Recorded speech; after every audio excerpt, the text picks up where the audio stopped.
Mr. President, this is an historic and unusual gathering of our General Assembly.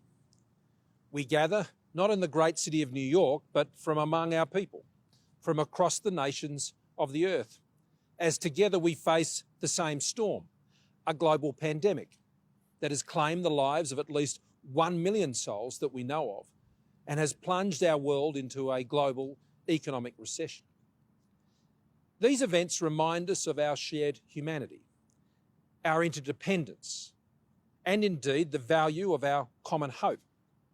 To get an education, a job, a livelihood, to be safe, healthy and free, to live in a clean and unpolluted environment. In such times of crisis, there is actually an opportunity for our shared humanity to overwhelm the differences that usually beset us and to focus once again on pursuing our common hope, which is why we gather. I speak to you today from Sydney, Australia's largest city and the ancient home of the Gadigal people, one of Australia's many Indigenous peoples who have cared for our continent for more than 60,000 years, the world's oldest continuous living Indigenous culture. And so I acknowledge their elders, past, present and future, as I make these remarks from Sydney today. Australia is contending with this storm of the global COVID-19 pandemic and recession with great determination. Our aim is simple: to deny the virus the destruction it seeks to visit upon us, upon our lives and our livelihoods. Sadly, over 800 Australians have lost their lives to COVID-19. But in comparative terms, we have fared better than most, and we are grateful for that. Our COVID-19 case and fatality rates are a fraction of those across the globe. And while our economy has not been spared the blow of recession, our first in almost 30 years in Australia, the impact has been far less than almost every other developed economy in the world. Almost half the jobs that we had lost to the virus early on have been already recovered. Australia is getting on with the job. Our national COVID Safe Action Plan has been straightforward. Secure our borders early and consistently. Entrench COVID-safe behaviours in our community and in our economy. Social distancing, mask use, sanitation measures. To deny the virus the opportunity to move amongst us. To build and ensure strong testing, tracing and outbreak containment capabilities. Shutting the virus down before it can take hold. Investing in our hospitals and our medical supplies to ensure that the virus does not overwhelm our health system. And to provide an economic lifeline to millions of Australians, their families and businesses who have lost jobs and livelihoods as a result of the recession, with income and investment supports worth more than 15% of our GDP. Our approach, though we have been tested, has saved lives and livelihoods and has protected, as best as we've been able to, our most vulnerable. And we have done this consistent with our principles as an open, liberal democracy, respecting the dignity of each and every individual, every citizen, every life. In Australia, we have also been mindful of our wonderful Pacific family during this pandemic, our Wontoks, our Vavali, our Whanau, particularly the island nations of the Southwest Pacific. Australia is the single largest development partner for these nations. So we've provided personal protective equipment, testing equipment, medical expertise, and we're maintaining an essential services and humanitarian corridor so experts and supplies can get in and out. In Southeast Asia, we're also providing much needed equipment and expertise, as well as supporting collaboration to develop a vaccine. And we've contributed $80 million to the Gavi COVAX Advanced Market Commitment.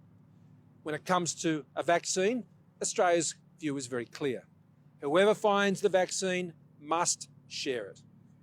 This is a global responsibility, and it's a moral responsibility for a vaccine to be shared far and wide. Some might see short-term advantage or even profit, but I assure you, to anyone who may think along those lines, humanity will have a very long memory and be a very, very severe judge. Australia's pledge is clear. If we find the vaccine, we will share it. That's the pledge we all must make.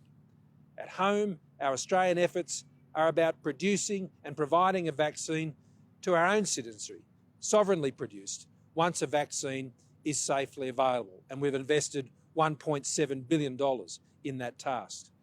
And that includes being committed to ensuring our neighbours in the Pacific and other parts of Southeast Asia can also access a safe, effective and affordable vaccine. The World Health Organization has a vital role ensuring that if and when there is a vaccine, people around the world can get access to it. Australia supports the WHO's efforts to develop a global framework so that vaccines and therapeutics are allocated fairly.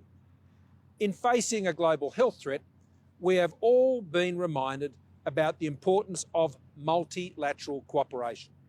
And I acknowledge the efforts of the WHO in containing the spread of the virus, including in the Indo-Pacific region.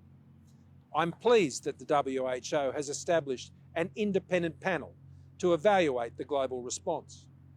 There is also a clear mandate to identify the zoonotic source of the COVID-19 virus and how it was transmitted to humans.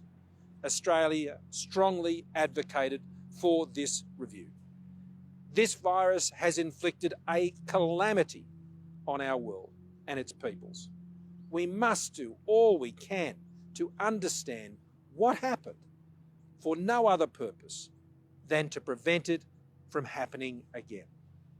When the resolution was put to the World Health Assembly in May, a record 145 countries were co-sponsors. And as we try to control the spread of COVID-19, we also need to shine a spotlight on the dangers of disinformation. Disinformation costs lives and creates a climate of fear and division. It goes against Australia's values and beliefs as a free, open society. So we recently worked through the United Nations to co-author a statement countering widespread disinformation, one signed by more than 120 countries. I acknowledge the other UN bodies that are also making vital contributions. The World Food Programme is transporting much-needed medical equipment and humanitarian supplies across the globe. And the UN Development Programme is sending food into nations in dire need. In fact, the UN is fulfilling its high purpose, the purpose that 75 years ago brought the world together in a united hope and in goodwill. Mr. President, 75 years is a remarkable milestone. Of course, much has changed since 1945. When the UN Charter was signed, 51 countries were listed. Australia was proud to be one of them, and we are proud of the role we have played since then within the UN to the present day. Today, there are 193 UN member states. That's a good thing. More voices, more ideas, more partners. But with more voices and challenges comes complexity, negotiation, processes, bureaucracy that would test any organisation. At 75, we know that the UN, like the humanity it serves, the nations that form it, are not perfect.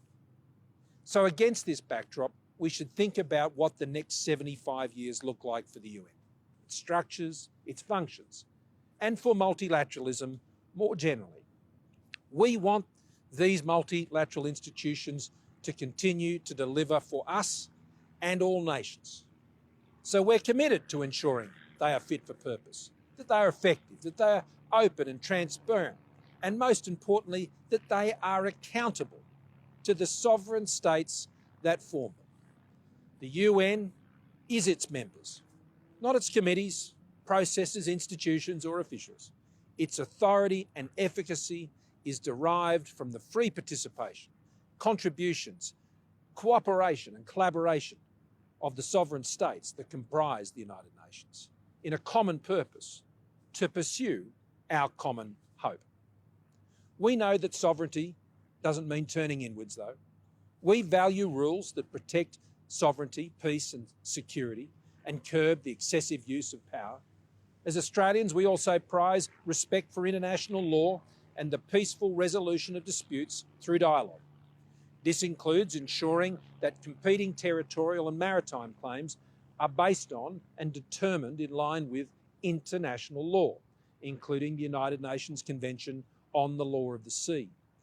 As an outward-looking, sovereign trading nation, Australia also values the rules and institutions that enable international trade. We know that trade creates wealth and brings nations together. It makes us more prosperous, all of us. We won't retreat into the downward spiral of protectionism in Australia. So we're leading efforts to reform the World Trade Organisation. We're advocating for trade rules that are predictable, transparent and non-discriminatory. We're helping to design the first ever set of global digital trade rules so we keep pace with modern realities. And we're working hard to preserve crucial elements of the WTO's dispute settlement system so trade rules can continue to be enforced. Australia also relies heavily on the international standards that UN technical bodies set, especially in areas like aviation, telecommunications and health. These issues are vital to all of our prosperity, and we want to play a bigger role alongside businesses and civil society in setting relevant and efficient standards. We need to make sure these standards serve all countries rather than any single power, and that they are developed in line with the fundamental principles of the global order. Australia is helping to shape the norms for other emerging issues also, like ensuring states abide by agreed rules in cyberspace, maintaining a peaceful outer space, and managing critical minerals resources. Australia is also committed to ongoing counter-proliferation efforts.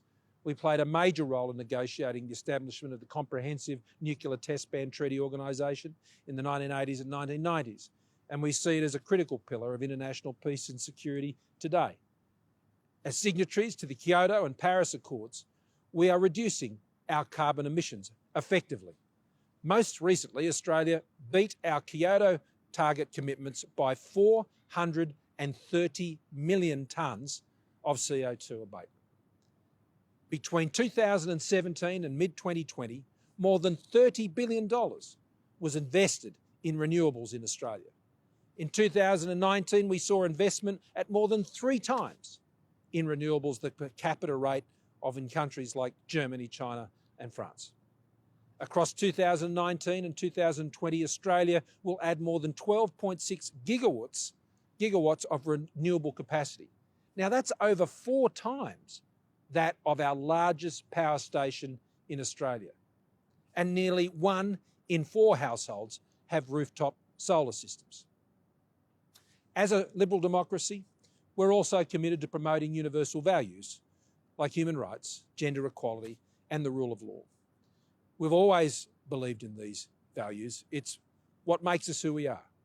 Australia was one of only 8 countries involved in drafting the Universal Declaration of Human Rights. We're proud of that role, and today we're serving as a member of the United Nations Human Rights Council. We're the first country from the Pacific region to serve on that body. Our term ends this year, and we're pleased to have served, but I'm proud that we've raised our voice and been heard on important issues like the rights of women and girls, the rights of Indigenous peoples, and the global abolition of the death penalty. Australia will continue to bring its influence to bear to make sure it responds to the interests of its members and the needs of our time. Mr. President, 1945 was a defining year in human history.